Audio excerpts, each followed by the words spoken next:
Hello, I'm trying out something different. Roll titles.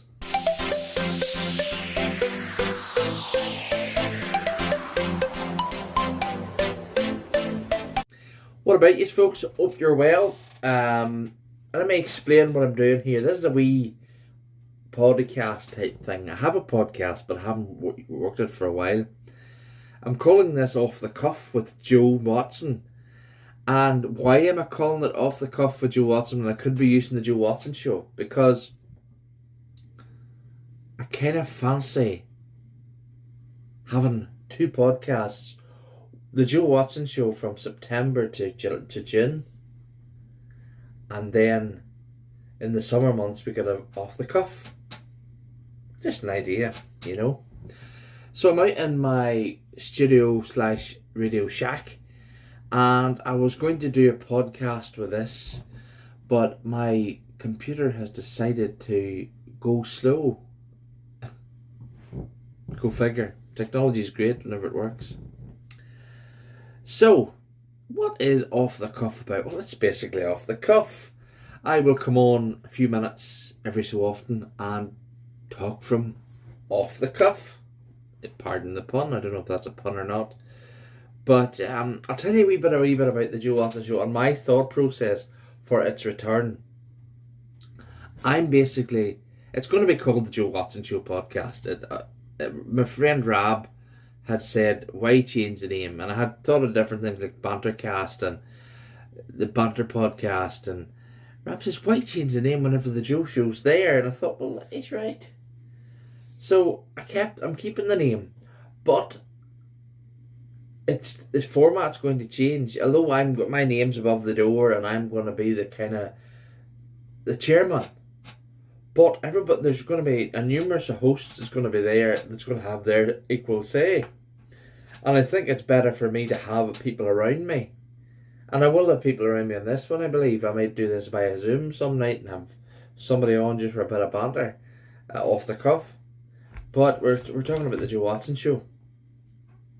So I thought, you know what, I'll do a wee internet show called Off the Cuff, and it's going to be just as and when I get ideas for what to say, what to do, what to talk about. But so back to the Joe Watson Show. So there's going to be a numerous number of hosts, and they're going to all they're going to have equal parts of what to say.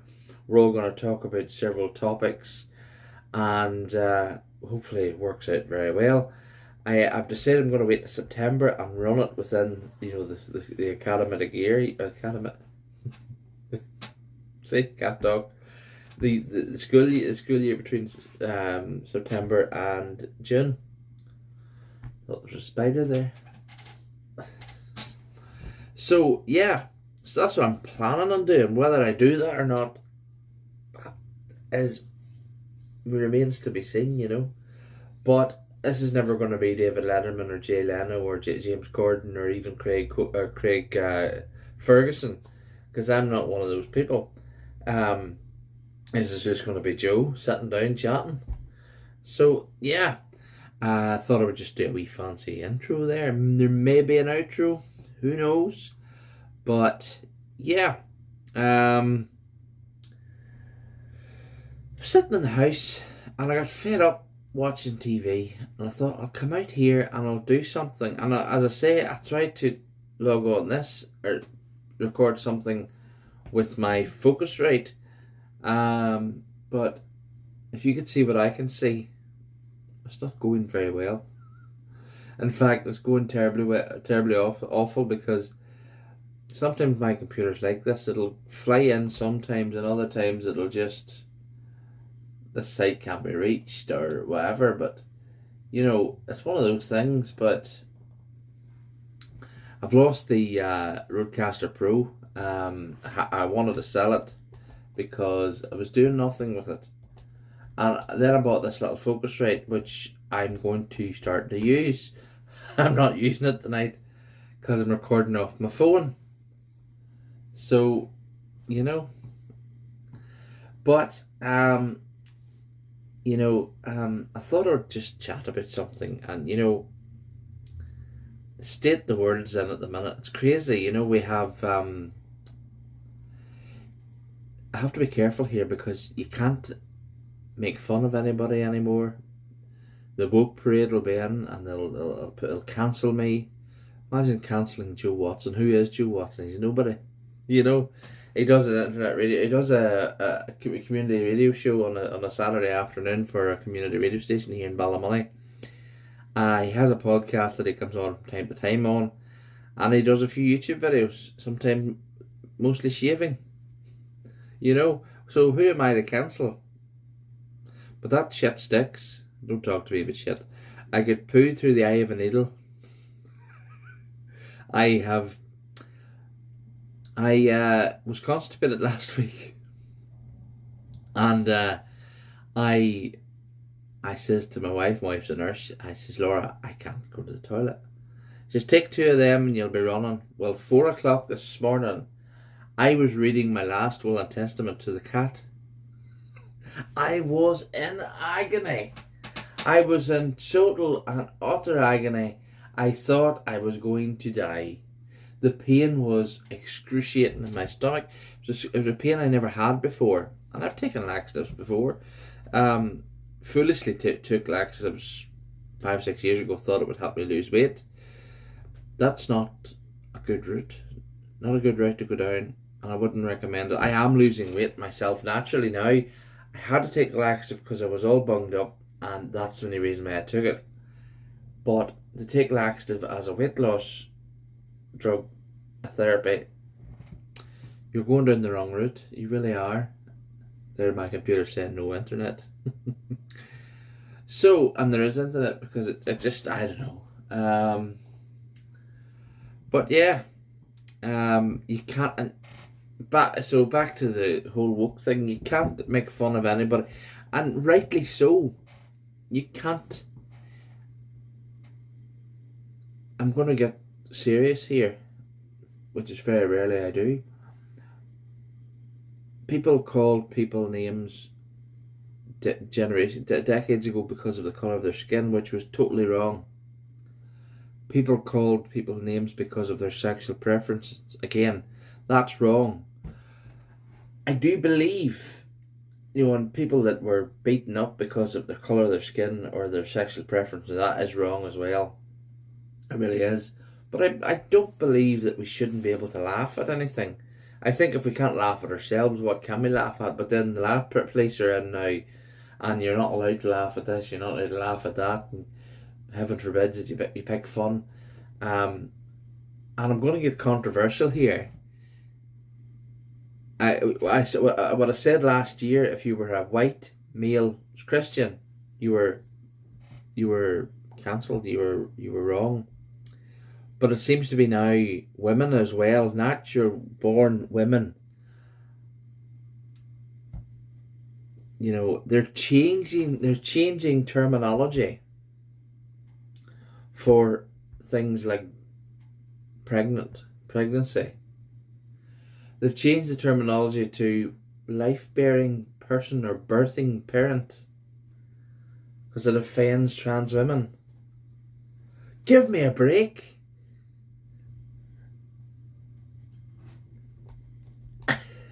I do not know what to say to that. Come on. That's the natural thing. Women, females give birth. That was what they give life. And women are superheroes in my eyes. Women, there's some bad women out there, women that abuse men, or women that are nasty, or women that do everything in their power to be nasty. There are those kind of women that I can't stand. But in the general consensus, women are superheroes. They push a baby. Sometimes these babies are half reared out of their vagines. And they give birth to this child. And then they forget about the pain. And after that, it's all over. And they're just loving this child. And I just can't get it. For me to push a child out of my, let's say, butt, or tip of my old Henry John, would be bad. Men don't hold pain the way women do. Men were never designed. Men are designed, and this is another thing I hate. Men shouldn't display their emotions. Why not? Why? This is why there's so much mental health in the world. Men are told you can't display your weakness, your emotions, because it makes you look weak.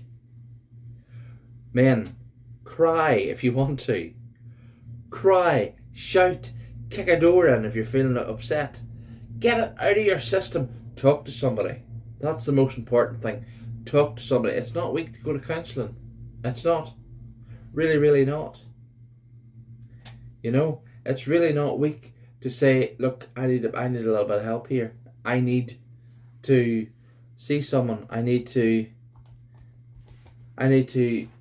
share my feelings with someone. I need to remove some of these negative feelings. I know so many men out there that are battling mental health because they're told they're weak if they share it. So they're battling themselves and they're trying to do everything but share it. And why? Share it. If you have a friend and you want to share something with them, if they don't want to accept that, that's on their part. They don't want to face their feelings. But if you have a friend who you share it with and they respect that and they don't share it with everybody else, you need that. You need someone that you can trust. You need someone that you can share something with and know that it's not going to be shared. I have friends like that. I have several friends like that I could call up in the morning and say, hey, something's happened. A, B, and C. Maybe not D, but E and F did happen as well. And J was rough. They're there. They're there to keep you grounded, and that's what good friends are there for. So I would tell you just to find yourself a friend, a good friend. Boys, this has got very deep. This has got very deep. For a thing that was only going to last a few minutes and me come up ganchin', I've got very, very deep. Bye-bye, folks. It's the last show. But you see they're searching again for Madeleine McCann. Did they not look for Madeleine McCann? Was there not? Somebody shared a thing on Facebook, a video of a dog, 2 dogs. They were sniffing around a rental car, and they discovered a cadaver. And it was Madeleine McCann's. But it's not. No one remembers that. No one remembers that. This whole Mandela effect thing. If the government said it didn't happen,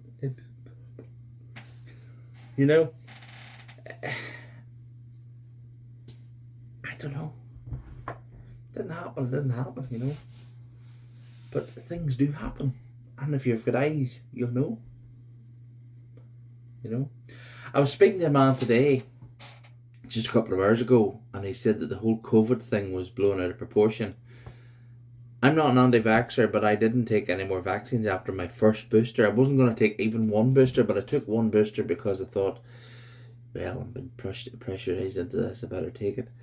But I'm not going to come in here and say, don't take the vaccine. Do not take that vaccine. It's snake poison or snake venom.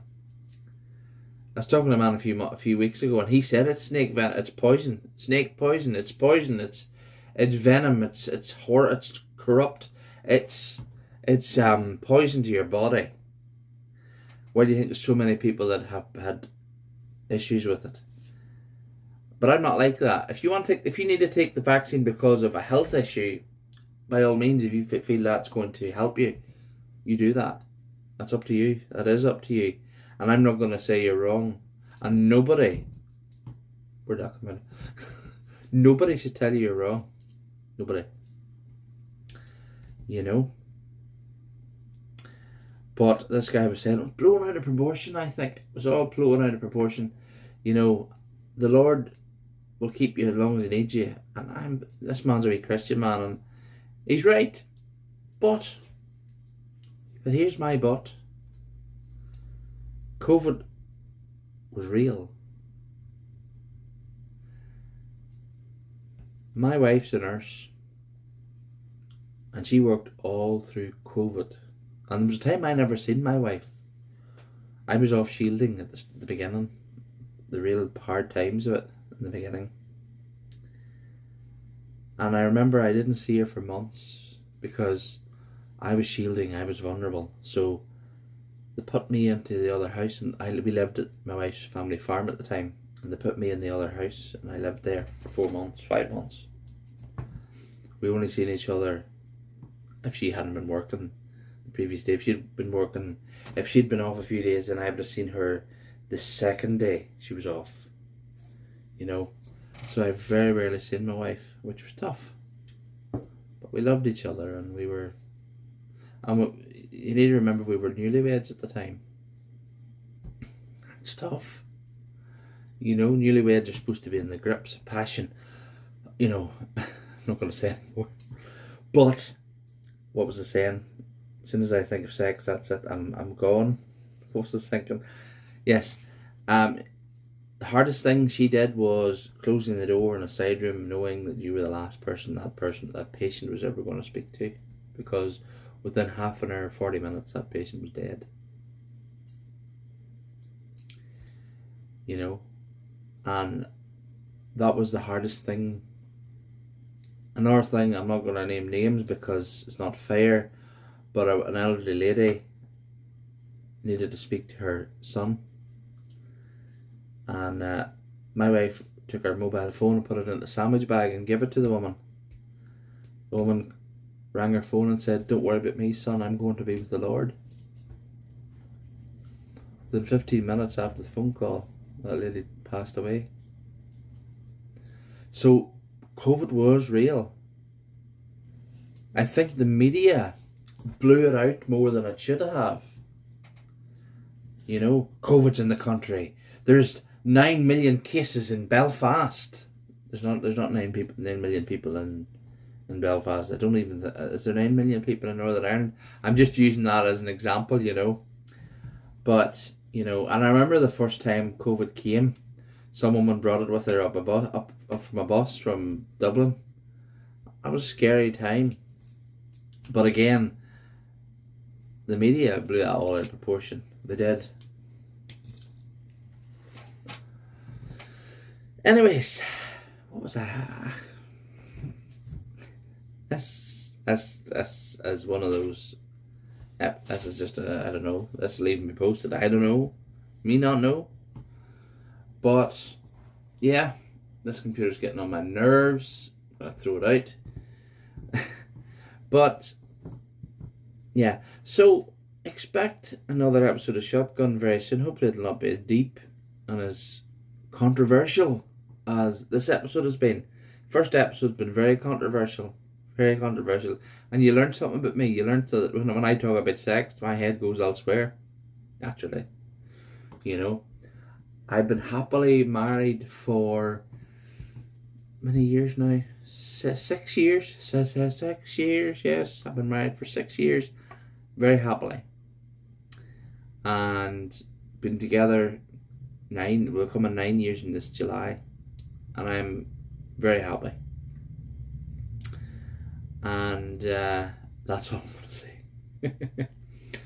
But anyway, a wee update, a wee lifestyle update.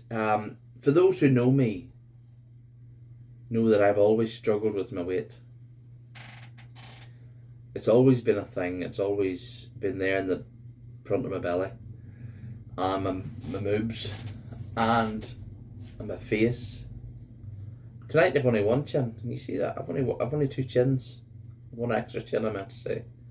2 chins. Since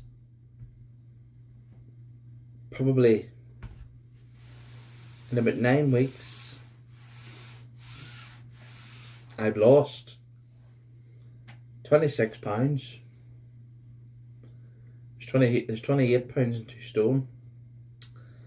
and I've lost 1 stone, 12 pounds. And I am over the moon. I am completely and utterly over the moon with that. I'm no longer walking about with chest pains. I was walking about with, at my heaviest 2 stone ago, I was walking about with chest pains every day. Right in there and around there. And oh, it was sore times. I couldn't have moved and I was, oh. Since in the last 9 weeks, I can count in one hand how many times I've chest pain. Once only. So I'm on a journey. I'm on a journey. Don't know how long, but I know that I cannot sing. Anyway, so that's my weight loss at the minute. So I'm feeling as if I'm doing very, very well. And on that note, my wife has just texted me to say she's ready to be lifted and taken home again. She was having a girly night with her friend, and this is what I decided to do. So, until next time, take care of yourselves, take care of each other, and remember, see you next time. Alright? All the best, folks.